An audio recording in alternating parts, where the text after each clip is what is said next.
We look at Rashawn Gary here, and this is the Bears. This is literally the first. I think this is late in the first quarter in this game last year.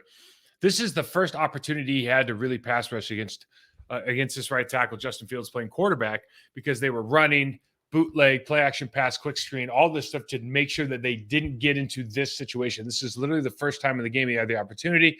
He's been watching 75. He knows 75 is going to be more of an angle setter. Offensive line coaches are still holding on to this idea that is good business sense to angle set against these wide rushers, against these quicker players. They can go inside or outside.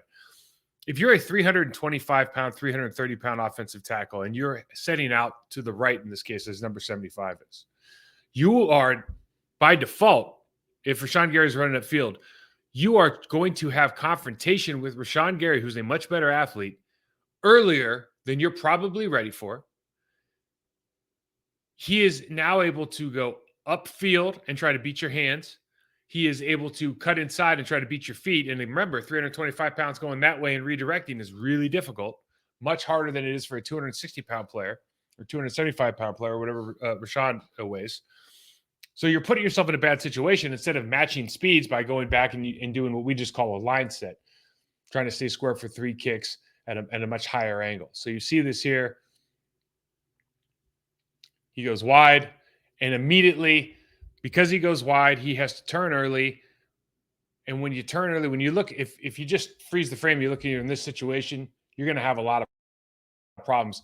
This is what Rashawn Gary is really good at. He needs to do this as often as possible. I think anytime he doesn't do this, this is a wasted rep for him because he's got this kind of talent. He has the kind of talent that can put people in a situation where he can engage them as they're turning, get that inside hand either on the outside or inside breastplate. And when he does that, he's able to have that two-way go.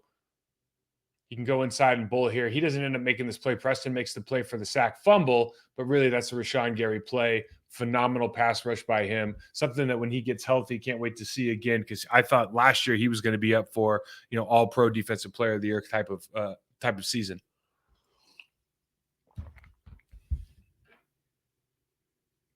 We look on the other side here now, and you've got number 73, Josh Nijman, versus one of the Chicago Bears' finest that they shipped off. They were doing, I think they were doing too well, so they shipped off their best defensive end and their linebacker last season. Bit of a head scratcher, but 94 shows that he's going to go straight up field. He's known to do this, but Josh still decides the left tackle still decides to turn early, so his body is way too angled towards the sideline early in this. And this is, again, for a guy like an experienced pass rusher like this man is, Robert Quinn, this just turns into a numbers game.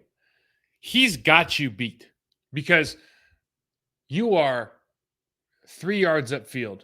You've already turned. He's got your angle. And he's going to dip and rip. He's really good at it. He's extremely mobile and agile. And so all he's going to do is play the numbers game. Eventually, he's going to beat you at a low enough angle where he can track down the quarterback. It's literally math. If you're going to turn like that consistently, he's just going to continue to do the same rush over and over again. If you try to jump out on him early, he's going to do a chop club rip. But he's going to try to get you to open, because if you open and he just one time gets you that backside shoulder on the way by and you don't get a good shot on it, he's going to get the quarterback.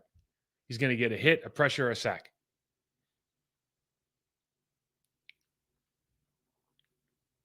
Now, what do you do to combat this? And a lot of guys will chip out here. We chip out with the tight end and the running back on both sides for Preston and Rashawn Gary. Why?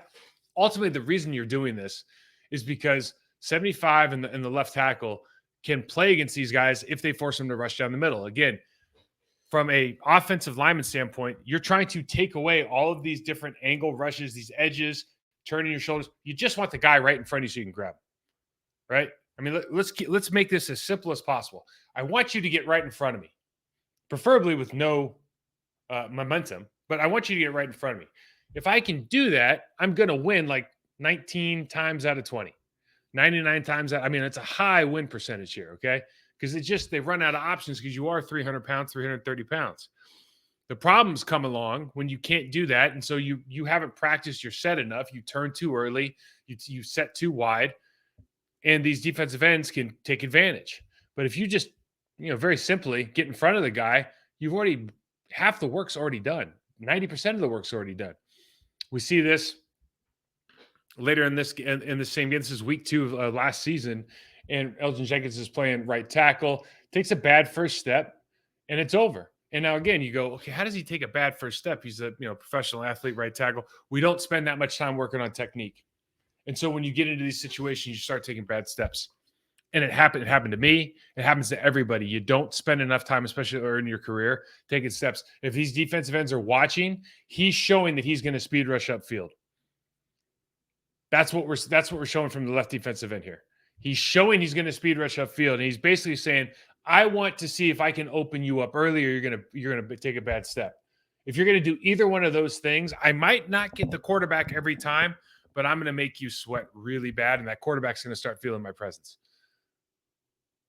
So we take a bad set early. He opens up. He's got to hold him, gets the sack and the hold. Double combo guy. It literally has nothing to do with anything but footwork. This is the other option. Kenny Clark, you can just do one of these things. Just throw the guy on the ground. Had to throw that. I saw that. You got to throw it in there. It's